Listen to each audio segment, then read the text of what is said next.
मित्रों नमस्कार। पावन ज्योतिष प्रभात यूट्यूब चैनल पर आप सबका स्वागत है। आज का टॉपिक बहुत ही सीक्रेट रहस्य को खोलने वाला, गुप्त रहस्य, बहुत ही महत्वपूर्ण है।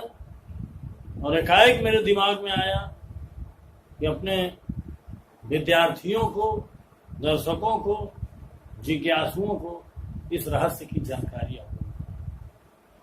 आगे बढ़ने से पहले आपसे अनुरोध है कि अगर मेरे चैनल को अब तक सब्सक्राइब नहीं किए हैं तो नीचे का लाल बटन दबाकर सब्सक्राइब जरूर करें। बगल में जो बेल आइकन आती है उसे जरूर पुश कर दें।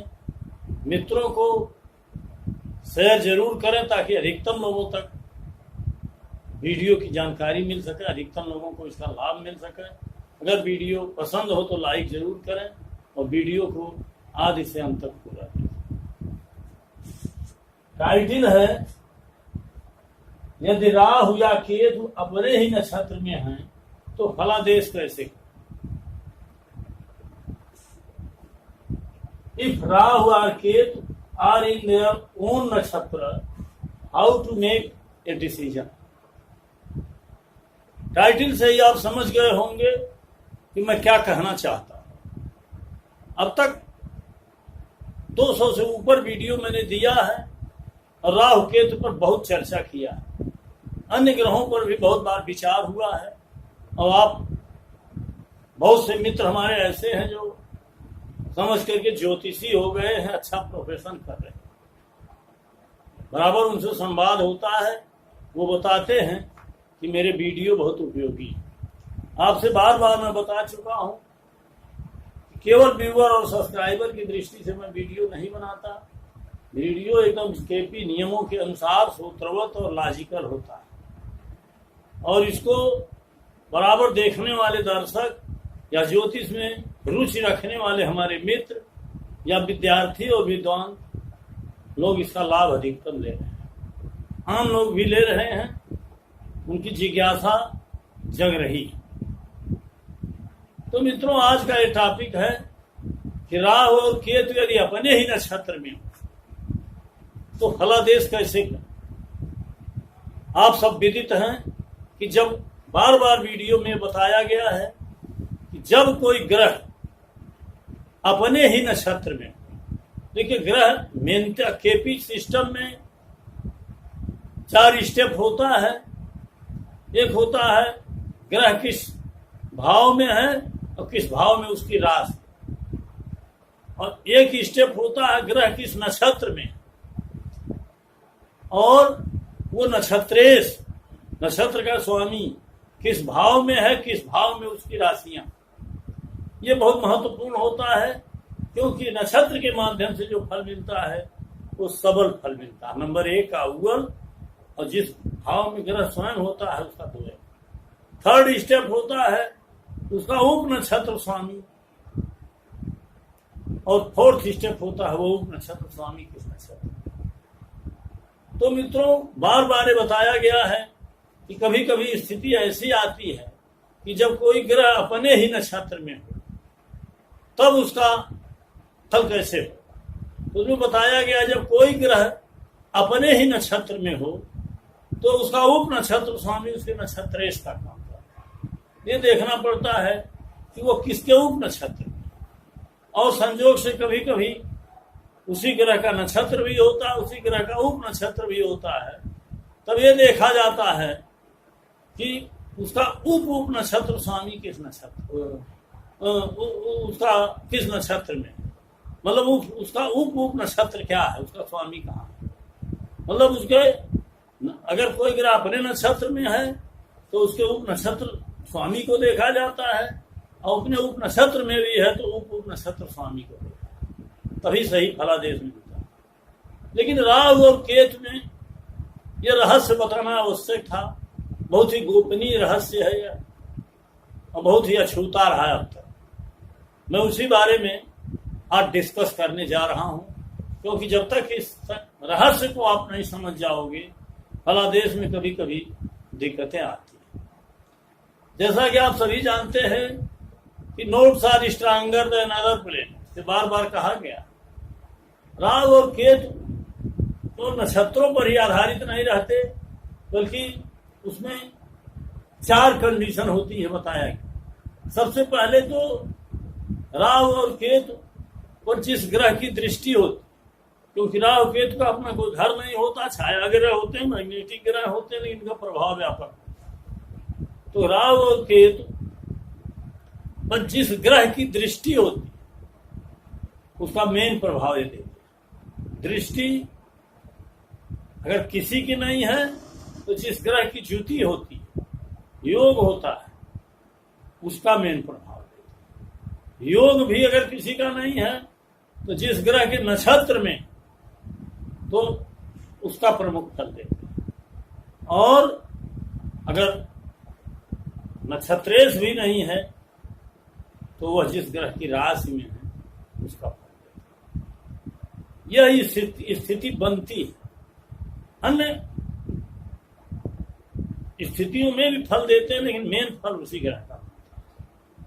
लेकिन राहु केतु में ये गोपनीयता, हम आपको ये सीक्रेट आपको बताना चाहते हैं कि अगर राहु और केतु अपने ही नक्षत्र में, तो वहां ये नहीं देखना है कि वो किस उप नक्षत्र में, अपने ही उप नक्षत्र में, तो ये भी नहीं देखना है कि वो किस उप नक्षत्र। यहाँ स्थिति थोड़ी चेंज हो जाती है। अन्य ग्रह चेंज होती है कि अगर राहु या केतु अपने ही नक्षत्र में है तो यहाँ तुरंत हम लौट आएंगे कि किस राशि में है, उसे नक्षत्रेश को फिर नहीं देखा उस नक्षत्र। और तो देखा जाए किस ग्रह की दृष्टि है, किस ग्रह की ज्योति है, किस ग्रह के नक्षत्र में। और दृष्टि और ज्योति के लिए बार बार हमने बताया है कि अधिकतम 6 अंश की स्थिति हो, दृष्टि हो या युति हो दूरी पर, या उससे कम की, तभी आप दृष्टि और युति को लें। दूर है तो दृष्टि और युति महत्वपूर्ण नहीं। अब यहाँ राहु और केतु अगर अपने नक्षत्र में है तो ये नहीं देखा जाएगा कि उप नक्षत्र क्या है, उसके अनुसार अपने उप नक्षत्र में है तो उप नक्षत्र क्या है, जैसा अन्य ग्रहों के साथ होता है। यही वह गोपनीयता है। अर्थात राहु और केतु जिसकी राशि में होंगे तो अपने राशि स्वामी का। ये आज का वीडियो है। उदाहरण के लिए आज ही के दिन 9:55 हमने देखा राहु स्पष्ट और केतु स्पष्ट। स्थान है बांसी, यूपी, इंडिया, जहां से मैं बोल रहा। राहु ग्रह जो है मिथुन राशि में, यहाँ देखिए मिथुन तृतीय, यहाँ एक केतु लग्न अवलिक कस्प चार्ट दिया गया। मैं रेगुलर देता हूँ, 2 कुंडली नहीं बनाता, जबकि अलग अलग बनना है। अब यहाँ देखिए मिथुन राशि में राहु है और धनु राशि में केतु है, गोला लगा दिया। अन्य ग्रहों को भी दिखाया गया है, इस नाते की दृष्टि युति का भी आपको दिखा दिया। अब आप देखिए कि पहले तो राहु पर किसी ग्रह की दृष्टि नहीं, आप देखिए न शनि की दृष्टि है, न बृहस्पति की दृष्टि है, न मंगल की दृष्टि। इस तरह से दृष्टि से वंचित है। राहु और केतु अकेले बैठे हैं, किसी की युति भी नहीं। तब सवाल पैदा होगा कि दूसरा प्रमुख फल किसका देंगे, तीसरा, तो जिस नक्षत्र में हो उसका फल देंगे। यहाँ देखिए स्थिति आज वही है। इसी नाते शायद मेरा ध्यान उस पर गया और हमने कहा इस पे एक वीडियो मिथुन के लिए देना आवश्यक। यहाँ देखिए राहु जो है मिथुन राशि में 6 अंश 59 कला 44 विकल्प है, और केतु स्पष्ट है धनु राशि में 6 अंश 44। अर्थात राहु आर्द्रा नक्षत्र में है, जो राहु का ही नक्षत्र। केतु मूल नक्षत्र में है, जो केतु का ही नक्षत्र। अब एक कंडीशन पैदा हुई कि राहु अपने ही नक्षत्र में है, केतु अपने नक्षत्र में। तब यह ढूंढना नहीं आवश्यक है किस उप नक्षत्र, क्योंकि अन्य ग्रहों के साथ तो वो नियम लागू है, लेकिन इनके लिए नियम यही है कि ये जिस ग्रह की राशि में है उसका मेन फल हो। जैसे राहु मिथुन में है तो मिथुन का स्वामी बुध, अर्थात बुध जिन भावों का सिग्निफिकेटर हो वो सारे भाव राहु में शामिल। और केतु बृहस्पति के घर में है, राशि में है, धनु में है। इस नाते बृहस्पति को जिन भावों का सिग्निफिकेशन मिल रहा है वह राहु केतु में जुड़ जाए। अर्थात एक विशेषता यह है कि राहु केतु अगर अपने ही नक्षत्र में हैं तो जिस ग्रह की राशि में है उस ग्रह का फल देंगे। अगर नक्षत्र के माध्यम से फल देना है और नक्षत्र एक ही है, उनका अपना है, तो वहां हम इस दृष्टिधर नहीं पढ़ेंगे कि किस उप नक्षत्र में है, किस और सारे कंडीशन वही है जो अनुग्रह साथ लागू होते हैं। आज के वीडियो का मकसद यही था मित्रों। वीडियो यद्यपि छोटा है लेकिन इस छोटे से भ्रांति और भ्रम में आप कंफ्यूज होते थे। आप राहु केतु के भी उप नक्षत्र को तलाशते थे, उप नक्षत्र को तलाशते थे, सब स्टार को या सब स्टार को, लॉर्ड को, तो फलादेश में कहीं न कहीं त्रुटि होगी। इस चीज को ध्यान में रख करके मैंने आज का वीडियो दिया है। आशा ही नहीं, मुझे पूरा विश्वास है कि आप इस लॉजिक को समझने में कामयाब हुए हैं, क्योंकि अब धीरे धीरे आप मेरे वीडियो को प्राय वही लोग आज देख रहे हैं। एजुकेशनल वीडियो है जो एज विद्यार्थी देख रहे हैं, जैसे क्लास चलता है। अब इसको उस रूप में आम पब्लिक में यूट्यूब पर मैंने डाला है, लेकिन आम पब्लिक इसको समझ नहीं पा रही। इस नाते मैंने बार बार कहा कि मेरा मकसद केवल व्यूअर और सब्सक्राइबर बटोरना नहीं, बल्कि आप लोगों का स्नेह और प्यार पाना है और आपको ज़्यादा से ज़्यादा आपके माध्यम से इसको लोगों तक पहुंचा करके लोक कल्याणकारी कार्य करें। आप अगर कुछ नोटिंग करना हो तो कर लीजिए। अंत में आपको बहुत बहुत धन्यवाद। पुनः शुभकामनाएं।